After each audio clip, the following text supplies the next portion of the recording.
করতে হয়, তা আমার আত্মার ভিতরে কোনো একটা মেশিন সেট করতে হবে, যেটা সদা সর্বদা আপনার কালের ভিতরে কি হবে, আল্লাহর স্মরণ থাকবে।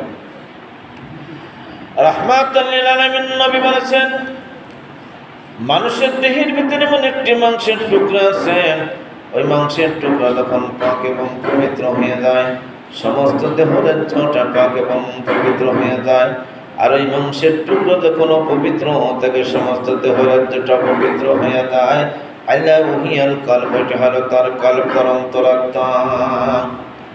এই অন্তরাত্মা যখন আপনার আমার পবিত্র থাকে, তখন আমি বাহ্যিক এবং আত্মিক পবিত্রতা অবলম্বন করতে পারব। এবার রাহমাতাল লিল আলামিন নবী বলেছেন, এই দুনিয়ার জমিনে প্রত্যেকটা জিনিস পাক এবং পবিত্র করার জন্য মেডিসিন আছে। রাহমাতাল লিল আলামিন নবী বলেছেন, আদম সন্তান যখন এই দুনিয়ার জমিনে গুনার কাজ করে, সঙ্গে সঙ্গে তার দেহের ভিতরে স্পট পড়ে যায়, দাগ পড়ে যায়। ওই আদম সন্তান যখন এই দুনিয়ার জমিনে আল্লাহর নামে জিকির করে, ওই গুনার ময়লা সঙ্গে সঙ্গে পবিত্র হয়ে যায়। আর শাইতান যাসিম ইবনে কলবি বানি আদম, ফাইদা যাকারাল্লাহু খালাসা ফাইদা গাফালা ওয়াসওয়াসা। আদম সন্তানের দেহের ভিতরে শয়তান ওয়াসওয়াসাকে কুমন্ত্রণা দেয়। ওই আদম সন্তান যখন আল্লাহর জিকির করে, সঙ্গে সঙ্গে শয়তান ভাগিয়া যায়। আবার যখন ওই জিকির বন্ধ হয়ে যায়, শয়তান ওয়াসওয়াসা দেয়। শয়তান কি ওয়াসওয়াসা দেয়। আর এই জিকিরটা যখন স্থায়ী হয়ে যাবে, তখন কি হবে, ওই শয়তান আর ওই বান্দাকে ধোঁকা দিতে পারবে না। লিকুল্লি শাইইন সিকালা ওয়া সিকালাতু কুলুবি যিকরিল্লাহ। রাহমাতাল লিল আলামিন নবী বলেছেন, প্রত্যেক জিনিস পাক এবং পবিত্র করার জন্য মেডিসিন আছে। অন্তরাত্মা পাক এবং পবিত্র করার জন্য মেডিসিন আল্লাহ নামের জিকির। লিকুল্লি শাইইন সিকালা ওয়া সিকালাতু কুলুবি যিকরিল্লাহ। লা ইলাহা ইল্লাল্লাহ, লা ইলাহা ইল্লাল্লাহ, লা ইলাহা ইল্লাল্লাহ মুহাম্মাদুর আসিয়া বলেন আল্লাহ, ফিরাউন দিল তারে কত জ্বালা। আমার আল্লাহ বলেন, ও জিবরাইল খুলে দাও জান্নাতের তালা।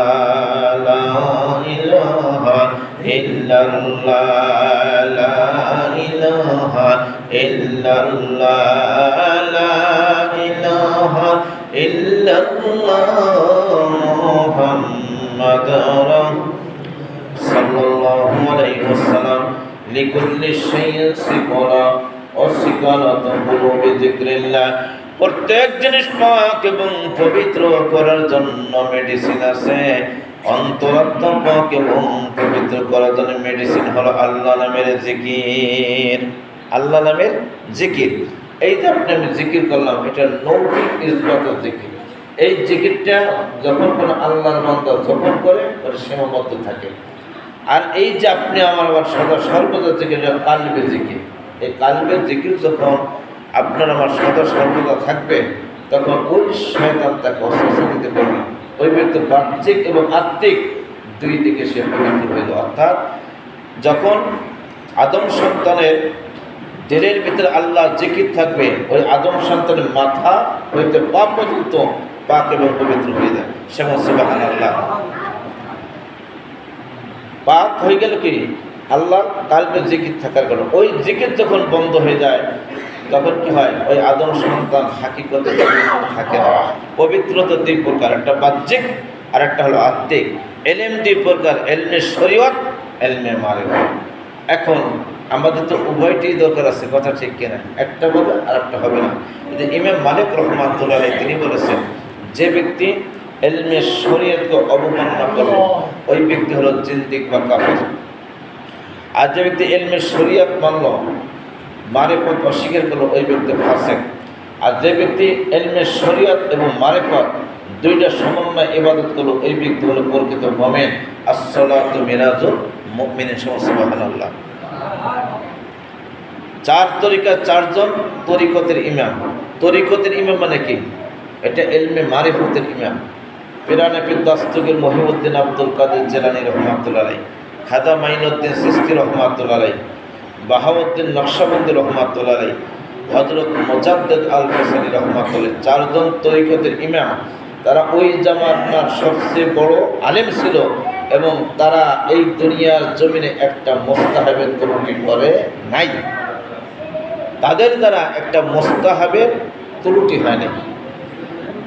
ফিকহ শাস্ত্রে চারজন ইমাম। আমরা হানাফি মাযহাবে ইমাম আবু হানিফা রহমাতুল্লাহ আলাইহি, ইমাম মালিক রহমাতুল্লাহ আলাইহি, ইমাম শাফি রহমাতুল্লাহ, ইমাম হাম্বলি রহমাতুল্লাহ, চারজন ফিকহ শাস্ত্রের ইমাম। তাদের জিন্দিগিতে ইমাম আবু হানিফা রহমাতুল্লাহ তিনি মাগরিবে উযু করত এবং ফজর নামাজ পড়ে তিনি উযু আবার করতেন। সুবহানাল্লাহ। সারা রাত্র সে এক উযুতে ইবাদত করত, সারা রাত্র এক উযুতে সে ইবাদত করত।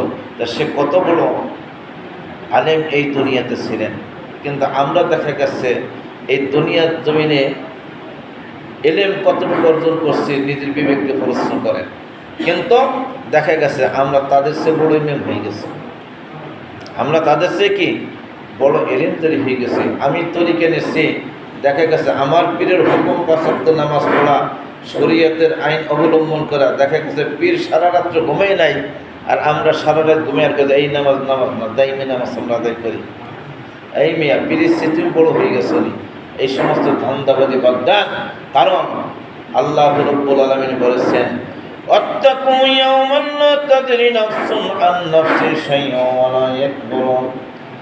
ওই দিন এমন একটা দিন হবে এক কারো কাছ থেকে কারো বিন্দুমাত্র উপকার আসিবে না। দুনিয়াতে একটা মানুষ বিপদে পড়লে সে একজন সাহায্য চায়। আমার ভাই যত বড় অপরাধ করুক, আমার ভাই বিপদ করলে আমি চেষ্টা করব ভাইকে বিপদ থেকে বাঁচানোর জন্য। কিন্তু ওই দিন এমন একটা দিন আসবে, মা সন্তানকে পরিচয় দেবে না, বাপে তার বেটাকে পরিচয় দেবে না, কারোর সাথে কোনো সম্পর্ক থাকবে না। এক বিন্দু নেকির জন্য ছটফট করবে মানুষ। এই যে আল্লাহ বলে ওয়াত্তাকু, ওই দিনকে তোমরা স্মরণ করো যেদিন কারো কাছ থেকে কারো বিন্দু মাত্র উপকার আসবে না। যার যার ধানদানি সে ব্যস্ত থাকবে, সেই দিনকে স্মরণ করো এবং আমি আল্লাহর ইবাদত বেশি বেশি করো। তাহলে কি হবে? কদ আফলাহা মান তাযাক্কা ওয়া যাকারা ইসমা রাব্বিহি ফাসাল্লা। যে ব্যক্তি পবিত্রতা অর্জন করলো ওই ব্যক্তিকে আল্লাহর দিকে রুজু হলো। ওয়া যাকারা ইসমা রাব্বিহি ফাসাল্লা। এই দুনিয়াতে যে পবিত্রতা অর্জন করলো ওই ব্যক্তি আল্লাহর দিকে রুজু থাকে। কারণ একজন ইমানদার ব্যক্তি তারা কিন্তু দুনিয়ার ফায়সাকাত বেশি একটা লিপ্ত থাকে না। তারা কি আল্লাহর প্রেমে তারা দেওয়ানা থাকে। আল্লাহ পাক আমাদের প্রত্যেকেই দুনিয়ার জমিনে ইলমে শরীয়ত, ইলমে মারিফত, ইমানে তাকলিদি, ইমানে তাহাক্কুকি অর্থাৎ বাহ্যিক ইমান এবং আত্মিক পরিশুদ্ধতা লাভ করে আমাদেরকে আমলে জিন্দেগি গঠন করার তৌফিক দান করে। সকলে